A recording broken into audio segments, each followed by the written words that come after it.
తెలంగాణలో కాంగ్రెస్ పార్టీ ప్రకటించిన SC declaration హామీల అమలులో ప్రభుత్వం నిర్లక్ష్యం వహిస్తుందని మాదిగ హక్కుల దండోరా ఆరోపించింది. డిక్లరేషన్ ప్రకటించి 3 ఏళ్లు పూర్తయినా హామీలు అమలు చేయకపోవడంపై ఆగ్రహం వ్యక్తం చేశారు.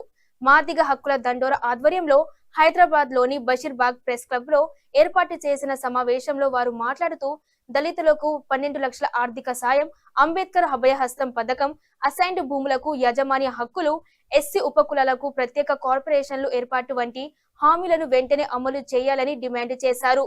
ఎస్సీ కార్పొరేషన్ ద్వారా రుణాలు అందించాలని, ప్రభుత్వ కాంట్రాక్టులో ఎస్సీలకు రిజర్వేషన్లు కల్పించాలని కోరారు. రిజర్వేషన్ కల్పిస్తామని చెప్పారు. ఒక్కరికైనా దళితులకు కాంట్రాక్ట్ అవకాశం ఇచ్చారా అని చెప్పి ఈ సందర్భంగా మేము అడుగుతున్నాం.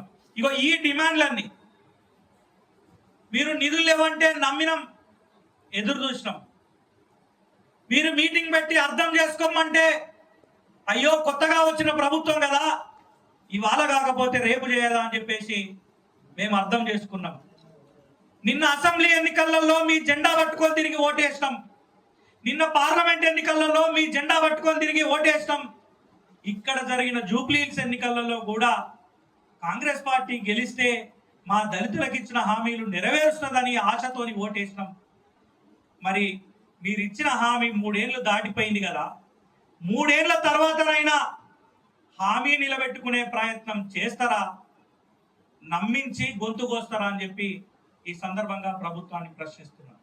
అయితే ఇప్పటికే తొందరపడడం మేము లేదు. ఇగో ఇవాళ ఆగస్టు 26 మీరు హామీ ఇచ్చిన రోజు, మీరు అధికారంలోకి వచ్చిన రోజు డిసెంబర్ 7. హామీ ఇచ్చిన రోజు నుండి అధికారంలోకి వచ్చిన రోజు వరకు డిసెంబర్ 7 వరకు ఎక్కరాని గడప దళితులుగా మేము ఎక్కుతాం, మిమ్మల్ని అందరినీ మొక్కుతాం. ఎందుకు ఈ హామీలు అమలు చేయాలని డిసెంబర్ 7 వరకు ఎదురు చూస్తాం. ఒకవేళ డిసెంబర్ 7 వరకు ఈ హామీలు కనుక అమలు కాకపోతే, మీరు ఇచ్చిన మాటను కనుక నిలబెట్టుకోకపోతే తిరుగుబాటు వస్తుంది. ఆ తిరుగుబాటు ఎంత దూరమైనా వెళ్తానటువంటి విషయాన్ని మీరు గమనించాలి. ఎందుకంటే గత ఎన్నికలలో 5,000 ఓట్లతోని ఓడిపోయిన స్థానాలు 13 స్థానాలు ఉన్నాయి.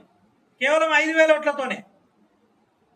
దళితుల ఓటు బ్యాంకు 18%, దాంట్లో మాదిగల ఓటు బ్యాంకు సరాసరి ప్రతి నియోజకవర్గంలో 15,000 నుంచి స్టార్ట్ అయితే 70,000 ఓటు బ్యాంకు వరకు ఉన్నటువంటి నియోజకవర్గాలు కూడా ఉన్నాయి. కాబట్టి దళితులను విస్మరిస్తే అసంతృప్తిగా ఉన్న దళితులు తిరుగుబాటు చేస్తారు. ఆ తిరుగుబాటుకు మొదటి మూల్యం ఈ దళిత జాతి నుండి కెప్టెన్సీ వహిస్తున్నటువంటి మల్లుబట్టి విక్రమార్క గారి మీదనే పడుతుంది. ఎందుకంటే మీరు మా జాతి రిప్రజెంటర్, ఎస్సీ రిజర్వేషన్ లో గెలిచారు. ఎస్సీలకు దళితులకు ప్రాధాన్యత వహిస్తూ ప్రాతినిధ్యం వహిస్తూ ఉప ముఖ్యమంత్రిగా ఉన్నారు. ఉప ముఖ్యమంత్రిగా ఉన్న మీరు పట్టించుకోకపోతే ఈ తిరుగుబాటు ముందు మీరుండే స్టార్ట్ అయిద్దని చెప్పి, ఆ తర్వాత ప్రజాప్రతినిధులు అందరినీ చూడుతుందని చెప్పి మీరు గమనించాలని చెప్పేసి కోరుకుంటూ, ప్రభుత్వం ఇవ్వాలటి నుండైనా దిగొచ్చి మిగతా పనులు పక్కన పెట్టి దళితుల అభివృద్ధి కోసం కట్టుబడతానని చెప్పి ఆశిస్తూ, కట్టుబడకపోతే మాదిగ హక్కుల దండోరా పోరాటం చేస్తానని కూడా ఈ సందర్భంగా తెలియజేస్తూ మీడియా మిత్రులకు హృదయపూర్వక నమస్కారాలు. ఈరోజు రోజా రాణి, మాదిగ హక్కుల దండోరా మహిళా అధ్యక్షురాలని నేను.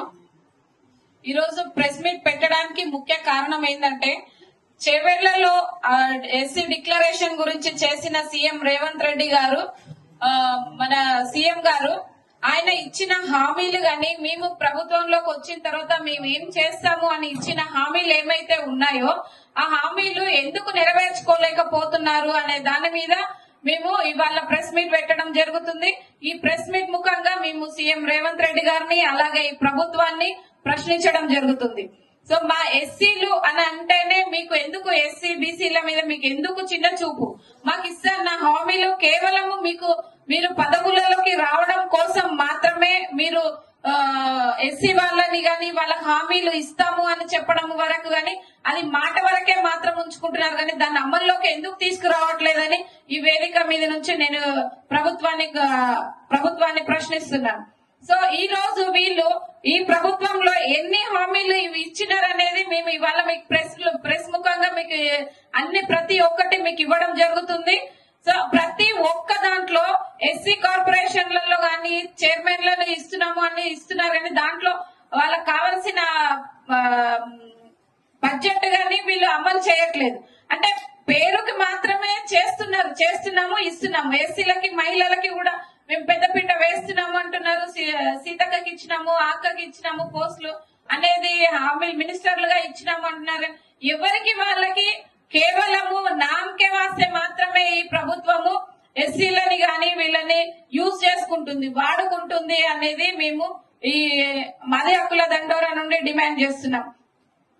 స్కూల్ పిల్లలకి స్కూల్ కాడ కాలేజీల దగ్గరికి పోయినా కూడా వాళ్ళ స్కాలర్షిప్లు గాని పిల్లలకి ఎంత కష్టకాలంలో ఫీజులు కట్టుకోలేని పరిస్థితి ఉన్నప్పుడు మాత్రమే కదా మనం గవర్నమెంట్ స్కూళ్లలో వేసుకొని స్కూల్స్ కాలేజీలలో యాక్చువల్లీ కులాల గురించి చెప్పుకోలేని పరిస్థితులు ఉండకూడదు అనే సమయంలో మనం ఎస్సీలమని చెప్పుకొని అందులో చెప్పుకోగలుగుతున్నాము అంటే